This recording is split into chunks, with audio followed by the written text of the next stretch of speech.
But then you look at AOC, and I think her heart is just kind of rainbows and unicorns. Whatever, right? I think that's a pretty fair assessment. And then you have Ilhan Omar and Rashida Tlaib. These are just black-hearted, evil women who want to destroy our country. Now, I am so grateful to be in Congress surrounded by so many people who are here for the right reasons, who love our country, who fear God, who love the people that they were elected to represent. And I believe that you see strong women in Congress this year in the GOP because we've been watching these other women of the squad. We've been listening, and we said, as women, as mothers, they do not represent me. They do not represent the nation I am raising my children and will send them out into. One of my staffers on his first day with me got into an elevator in the Capitol. And in that elevator, we were joined by Ilhan Omar. Well,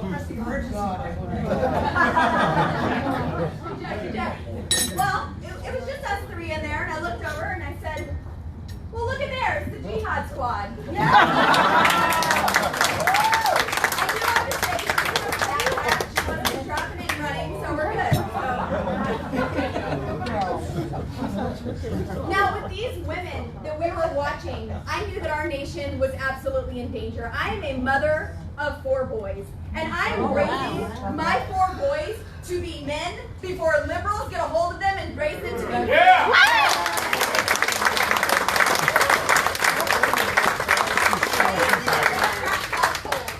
My mom believed the lies the Democrats said. She believed the lies that you need government to feed your children. You need government or you will fail.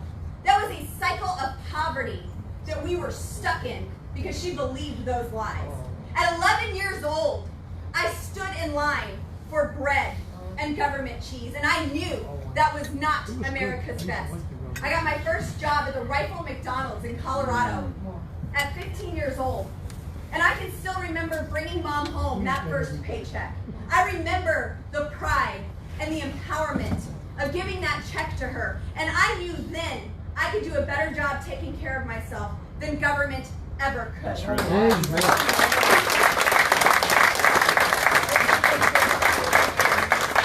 a self-taught conservative because I've learned that putting your hand to something and creating success has so much more pride than just sitting back and waiting for a handout.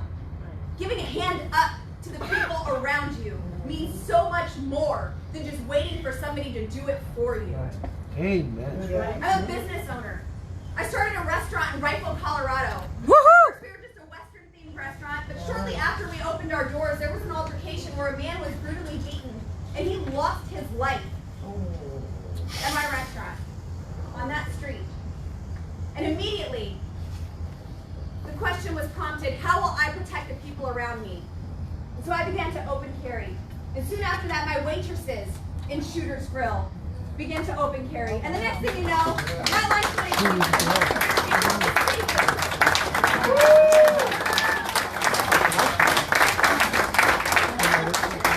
Now, I ran for Congress because I was tired of electing people who promise one thing and get to Washington, D.C. and do another. Ladies and gentlemen, I am a professional rhino hunter.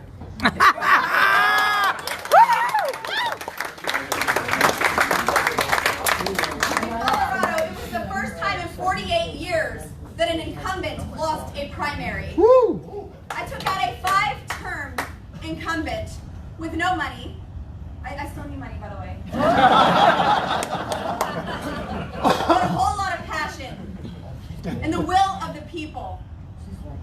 It has been the honor of my life to serve in the United States House of Representatives and to be able to do exactly what I promised the voters that I would do. I said that I would be their voice. I said that I would fight for them. I said that I would stand for the Constitution, and I would work for them. I'm proud to serve on the Natural Resource Committee, where we get to have these important conversations about our resources. You know that precious natural gas that we have here in America that you aren't allowed to touch in New York? Yeah. How's your we Russian do. natural gas going? Right. I'm tired of these not in my backyard extremists who outsource America's energy development to our enemies, enriching them, shutting down our pipelines and allowing them to build theirs, enriching Russia. Right. In Colorado, our coal-fired energy plants are being demolished, torn down. Mining is stopping. But China is building some 200 coal-fired energy plants. And Africa has 40,000 children mining with their bare hands in the Congo for cobalt. And we are buying solar panels from them. I am tired of the Green New bullcrap.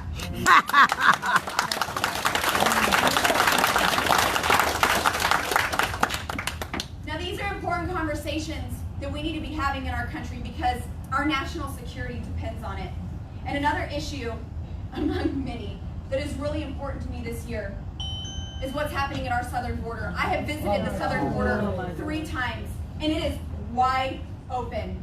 And let me tell you, I don't give a crap about vaccine mandates or mask mandates because the people who are mandating them don't give a crap about them, and they don't take this virus seriously. If they did, our Border Patrol agents would be able to secure the southern border. Debbie, I love her. I love her. I love her. I asked the Border Patrol agents how many illegal aliens are coming over the border and testing positive for COVID. They said, we cannot answer that because we are not testing them. I asked why they're not testing them. They said, we cannot afford to quarantine the amount of immigrants that would test positive. I've seen the buses with the signs that say this bus is on a 15-minute loop. And that bus comes every 15 minutes and fills up with illegal immigrants and is shifted all over. That's not my cane, is it? I've been to the McAllen Airport where dozens of groups of people have manila envelopes. And in these manila envelopes is a notice to appear. And that NTA gives them legal standing to remain in the United States of America. They are flown anywhere in the United States if they say that they know someone. That is chain migration. Colorado has been designated a sanctuary state. Without a secure southern border, every state is a border state. We even have a Department of New Americans in Colorado. And it's anything from asylees, refugees, DACA recipients, to anyone just wanting to have reunification with their family. Anyone aspiring citizenship can receive benefits in this new American.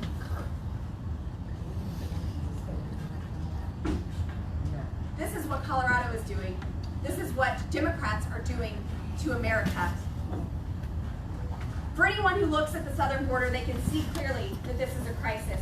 For the farmers and ranchers that are having their properties damaged, homes broken into, for the trees that have women's undergarments hung from them as trophies after they've been raped, you can see that this is a crisis.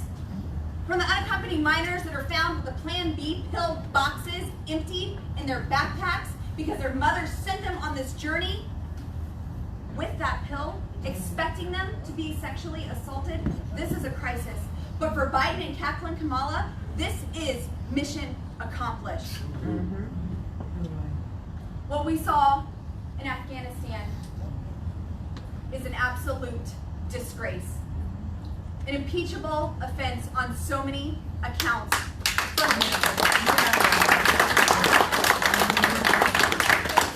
From Joe Biden to Kamala Harris to woke Millie, Blinken, Austin, they all need to go. They all need to be held accountable. And in the United States House of Representatives, we need to hold Nancy Pelosi accountable and vacate the chair.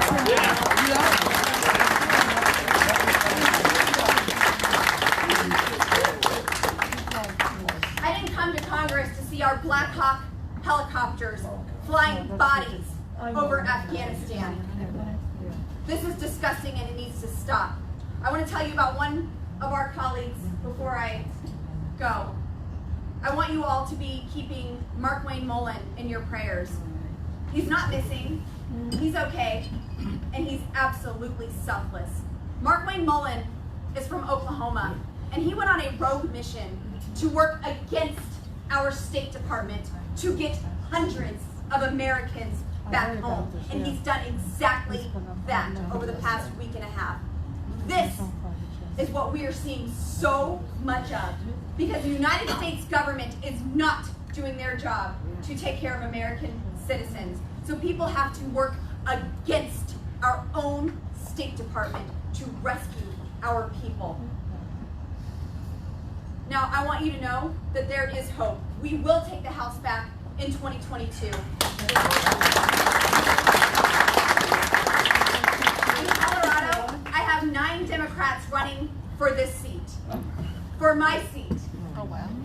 It doesn't matter what promises they make for Colorado. I see firsthand any Democrat that wins a seat, they don't work for the people who elect them. They work for Nancy Pelosi. That's right. We saw that with the infrastructure plan. That's right. $3.5 trillion budget reconciliation. She's my hero. Me too. She could call us back into Congress for that, but not for what's going on in Afghanistan. That's right. That's right. That's the problem right there.